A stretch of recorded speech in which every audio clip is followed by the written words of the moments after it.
1801 Thomas young தன்னோட லேபில் லைட்டை வச்சு ஒரு எக்ஸ்பெரிமெண்ட் பண்ணுறதுக்காக எக்யூப்மெண்ட்ஸ் ரெடி பண்ணிட்டு இருந்தார்.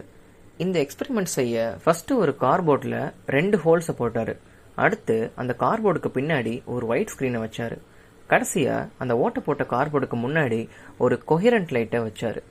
எந்த லைட்டோட wavelength and phase difference மாறாமல் இருக்கோ அதை தான் நம்ம கொஹிரண்ட் லைட்னு சொல்லுவோம். அதாவது எப்படி சோல்ஜர்ஸ் மார்ச் ஃபர்ஸ்ட் பண்ணுறப்போ சிங்காக இருக்குமோ அதே மாதிரி இந்த வேவ்ஸும் ஒரே சிங்கில் இருக்கும். தாமஸ் யங் இந்த லைட்டை அந்த கார்போர்டுக்கு முன்னாடி வச்ச உடனே இந்த மாதிரி ஒரு பேட்டர்ன் கிடைக்கும்னு எதிர்பார்த்தாரு. ஆனால் அவருக்கு கிடைச்ச பேட்டர்னை பார்த்து அவரே ஆச்சரியப்பட்டார். சரி, ஏன் அவருக்கு இந்த மாதிரி ஒரு பேட்டர்ன் கிடைச்சது?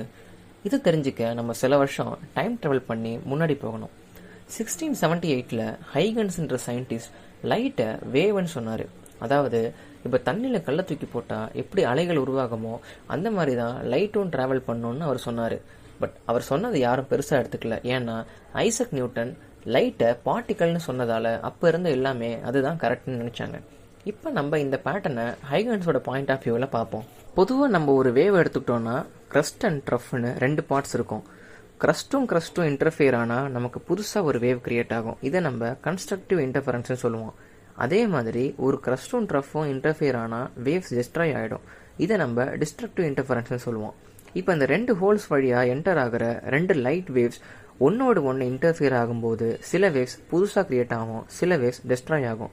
புதுசாக கிரியேட் ஆகிற வேவ்ஸ் ஸ்க்ரீனில் பிரைட்டாக தெரியும், அதே நேரத்தில் டிஸ்ட்ராய் ஆகிற வேவ்ஸ் ஸ்க்ரீனில் டார்க்காக தெரியும். ஸோ தாமஸ் யங் அவருக்கே தெரியாமல் ஹைகன்ஸோட தியரியை தன்னோட எக்ஸ்பெரிமெண்ட் மூலமாக ப்ரூவ் பண்ணார்.